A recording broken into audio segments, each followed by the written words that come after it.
بسم الله الرحمن الرحيم، والصلاة والسلام على أشرف المرسلين. الحضور الكريم، شكرا الأستاذ الناقشاش الأستاذ عماري، الإدارة الجهوية للتكوين المهني والأطر والأساتذة المشرفين عن الكتب، أيضا الفاعلين الاقتصاديين وإخوان ديال جماعة حربة وجماعة الشلالات، أيضا الجريدة الإلكترونية زناتة بانتكات التي تواكب جميع الأحداث المحلية.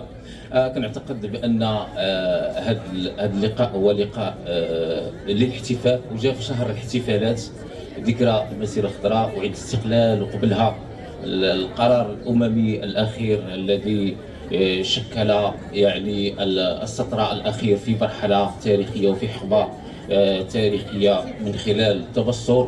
هذا القرار الاممي الاخير كيفرز لنا بزاف ديال الاشياء، هو ان القرارات الناجحه تحتاج الى وقت.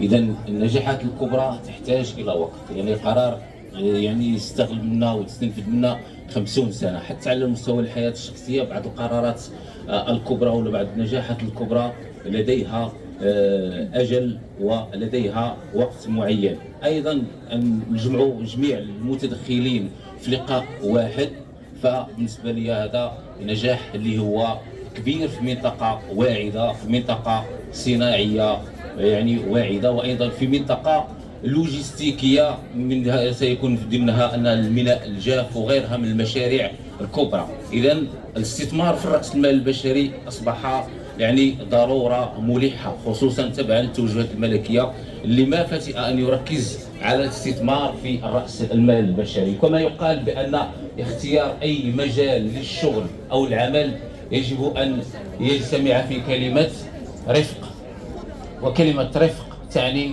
رغبة، والرغبة لا تعطى حتى لو حضرت كل الوسائل، لأن الرغبة مرتبطة بالشخص هل يريد أن ينجح في مجال ما أو لا.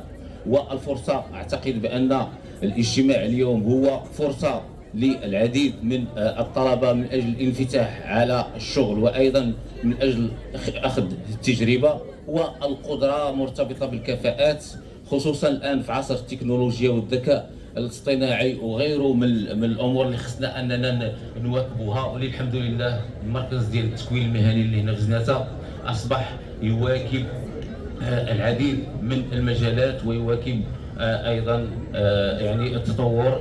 فاريد ان اشكر الجميع على الحضور الكريم، وبدورنا نحن سند لمثل هذه المبادرات، ونهديكم سلاما إذا رفع إلى السماء كان قمرا مستنيرا، وإذا نزل إلى الأرض كساها سندسا وحريرا، وإذا مزج بماء البحار جعله عذبا قمطريرا. وشكرا مرة أخرى.